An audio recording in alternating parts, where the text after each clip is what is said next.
I'm mainly a painter. I've made forays into different mediums, performance, installation, work, and now illustration and writing with my book, Tales of the Buffoon.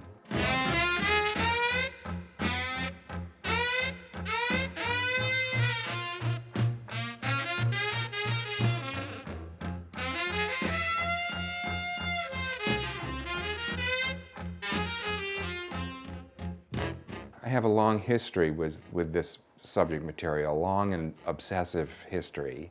In the 1980s, I came across a record album in a record store. On the liner notes was this folk tale that had been the inspiration for this piece. And the folk tale was nuts. It was really dark, and there was murder and wife killing and goats, and I mean, it was ridiculous. I couldn't believe at the time that this was actually danced on stage, but I became obsessed with this folk tale.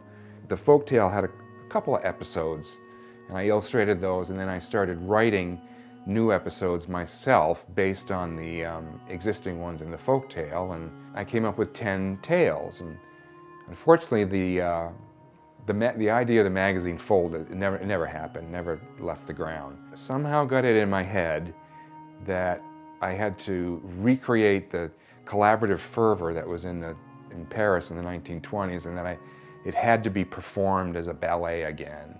We got a grant from the Pennsylvania Council on the Arts, and in about 6 months' time, we had a production of Tales of the Buffoon on stage at the Painted Bride Arts Center. In the audience was a producer, and he was working on a series of shorts. He had the idea of taking the dance performance and melding it with the comic book and using special effects, green screen technology and so forth, of having the dancers actually dance inside the drawings from the book. We did a 6-minute short where, like I said, the dancers are inside the drawings. That was really fun. About 10 years ago, I found myself, I felt as though I'd reached sort of an end point. I sort of painted myself into a corner.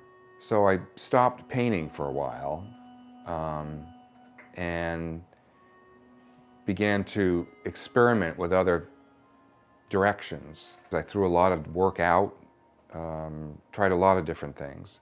And during that period, I also worked on my partner's businesses, where I sort of came up with an artistic persona for them, working on designing retail spaces, doing ad work, doing window installations, that type of thing. And that was very gratifying.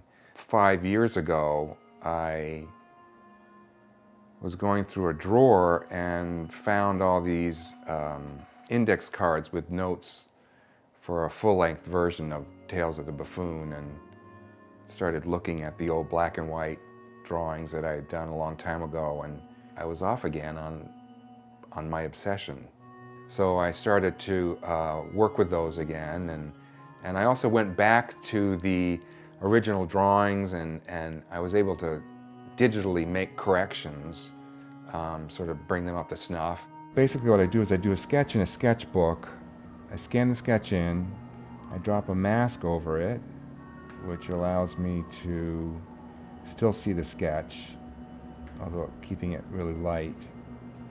And then I start to ink on top of that in different layers, just to keep things organized so that I can make changes if I need to. The great thing is I can erase all I need and do things over. Take the sketch out, bring the mask up, and then I have an ink drawing. And then on top of that, I start to add the color, again in different layers, so that I can make changes if necessary, adding patterns, textures, blurring for things in the background, until finally there's a finished panel. I found I could save time by using a tablet and a stylus to do the actual inking digitally from the very beginning. So now I'm dealing solely with a digital file.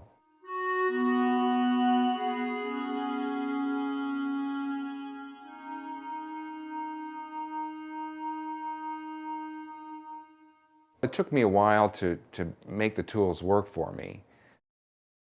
It's a very different process to be using a pen and ink on a piece of paper, and then to be working on a tablet where you're not actually looking at what you're drawing, you're looking at a screen.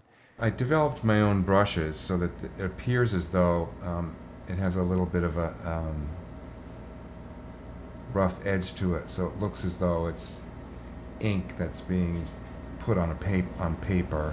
One of the first pieces of advice I got from a writer friend was to develop a website in the hopes of attracting representation, finding an agent. I also submitted queries to various agents via the web as well. I mean, through email and with a link to the website, and that's eventually how I found my way to where I am now.